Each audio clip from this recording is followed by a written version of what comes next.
இன்னைக்கு நம்ம இந்த ஒரு வீடியோவில் எதை பற்றி பார்க்க போகிறோம் அப்படின்னு பார்த்தீங்கன்னா, ரேஷன் அட்டைதாரர்களுக்கு வந்திருக்கக்கூடிய சில முக்கியமான தகவல்களை இந்த ஒரு வீடியோவில் நம்ம பார்க்கலாங்க. ஸோ ரேஷன் அட்டைதாரர்கள் கேஒய்சி செய்யணுமா, பயோமெட்ரிக் செய்யணுமா, என்னென்ன விதிமுறைகளை செய்யணும், தமிழ்நாட்டு ரேஷன் அட்டைதாரர்களுக்கு புதிய விதிமுறைகள் மற்றும் கட்டாய மாற்றங்கள் குறித்து இந்த காணொலி விளக்குகிறது. போலி அட்டைகளை ஒழிப்பதற்கும் அரசின் சலுகைகள் தகுதியானவர்களை சென்றடைவதற்கும் இகேஒய்சி, ஆதார் அப்டேட் இணைப்பு, பயோமெட்ரிக் சரிபார்ப்பு ஆகியவை இம்மாத இறுதிக்குள் முடிக்கப்பட வேண்டும் என வலியுறுத்தப்படுகிறது. இந்த நடைமுறைகளை பின்பற்றாதவர்களின் குடும்ப அட்டைகள் முழுமையாக ரத்து செய்யப்படும் என எச்சரிக்கை விடுக்கப்பட்டுள்ளது. மேலும் நியாய விலைக்கடைகளில் முறைகேடுகளை தவிர்க்க சிசிடிவி கேமராக்கள் பொருத்துதல் மற்றும் ஒரே நாடு ஒரே ரேஷன் அட்டை திட்டத்தின் கீழ் நன்மைகள் குறித்த தகவல்கள் பகிரப்படுகிறது. பயனாளிகள் தங்களின் மொபைல் எண்களை ரேஷன் அட்டையுடன் இணைப்பதற்கு அவசியம். மானிய விளைபொருட்களை தொடையின்றி பெறுவதற்கு வழிமுறைகள் விதித்ததாகவும் தகவல்கள் தெளிவாக குறிப்பிடப்படுகிறது. ஸோ ரேஷன் அட்டைதாரர்களுக்கு புதிய விதிமுறைகள் நீங்கள் என்னென்ன இப்போ செய்ய வேணும், NPHH, AAY, PH இந்த அட்டைதாரர்களுக்கு உண்டான அவசர அறிவிப்பு அப்படின்னு நம்ம சொல்லலாங்க. ஸோ இந்த அட்டைதாரர்கள் அனைவருமே பார்த்தீங்கன்னா இதை நீங்கள் செஞ்சே ஆக வேண்டும்.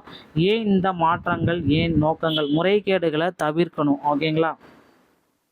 போலி ரேஷன் அட்டைகளை கண்டறிந்து நீக்கவும், ஒரே குடும்பத்தில் பல அட்டைகள் இருப்பதை தவிர்க்கவும் இந்த நடவடிக்கை ஏற்கப்படுகிறது. நீங்கள் செய்ய வேண்டிய முக்கிய பணிகள்: இகேஒய்சி அப்டேட் செய்த அருகிலுள்ள ரேஷன் அட்டைகளுக்கு சென்று கைரேகை, கண்வெளி, பயோமெட்ரிக் விவரங்கள் மூலம் உங்கள் விவரங்களை பதிவு செய்தல் வேண்டும்.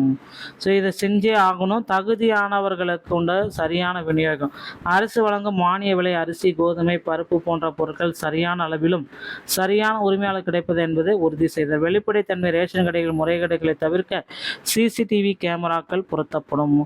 ஆதார் எண் மற்றும் மொபைல் எண் இணைப்பு: ரேஷன் அட்டையுடன் ஆதார் எண் மற்றும் செயல்பாட்டில் உள்ள மொபைல் எண் இணைத்துப்பது கட்டாயமாகும் அப்படின்றத சொல்கிறாங்க.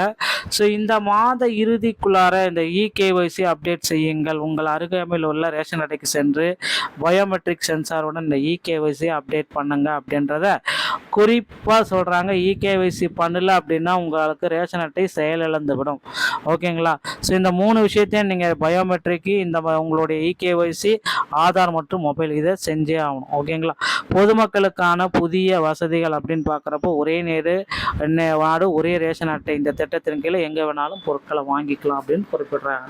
காலக்கெடு: இந்த மாத இறுதிக்குள்ளார மேற்கண்ட பணிகளை செய்து முடிக்கவில்லைன்னா ரேஷன் அட்டைகள் ரத்து செய்யப்படும், இல்லைனா செயலிழந்து விடும்.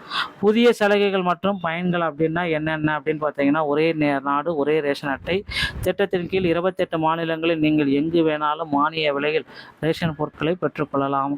சரியான அளவு பொருட்கள்: புதிய கண்காணிப்பு முறைகளால் பயனாளர்களுக்கு சரியான இடையிலான பொருட்கள் கிடைப்பதில் உறுதி செய்யப்படுகிறது. நேரடி அரசு சலுகைகள் அப்படின்னு பார்த்தீங்கன்னா, இகேஒய்சி முடித்த அட்டைகளுக்கு மட்டுமே அரசின் சிறப்பு சலுகைகள் வழங்கப்படும் அப்படின்றத குறிப்பாக சொல்கிறாங்க. ஸோ இது எல்லாமே முடித்த நபர்களுக்கு மட்டும்தான் அந்த ரேஷன் அட்டைதாரர்களுக்கு புதிய அப்டேட்டு அப்படின்னு சொல்லலாம். ஸோ கண்டிப்பாக ரேஷன் அட்டைதாரர்கள் வைத்திருக்கக்கூடிய அனைத்து ரேஷன் அட்டைதாரர்களுக்குமே இதை உடனடியாக செய்து முடிக்க வேண்டிய கட்டாய சுச்சுவேஷனில் இருக்காங்க. நண்பர்களே, இந்த ஒரு வீடியோ பதிவு உங்களுக்கு இதை பற்றி தான் விளக்குது. வீடியோ உங்களுக்கு பிடிச்சிருந்தா நீங்கள் நம்முடைய சேனலை சப்ஸ்கிரைப் அண்ட் பெல்லை கிளிக் பண்ணி வச்சுக்கோங்க. மீண்டும் ஒரு நல்ல தகவலோடு நான் உங்களை சந்திக்கிறேன். நன்றி, வணக்கம், தேங்க்யூ.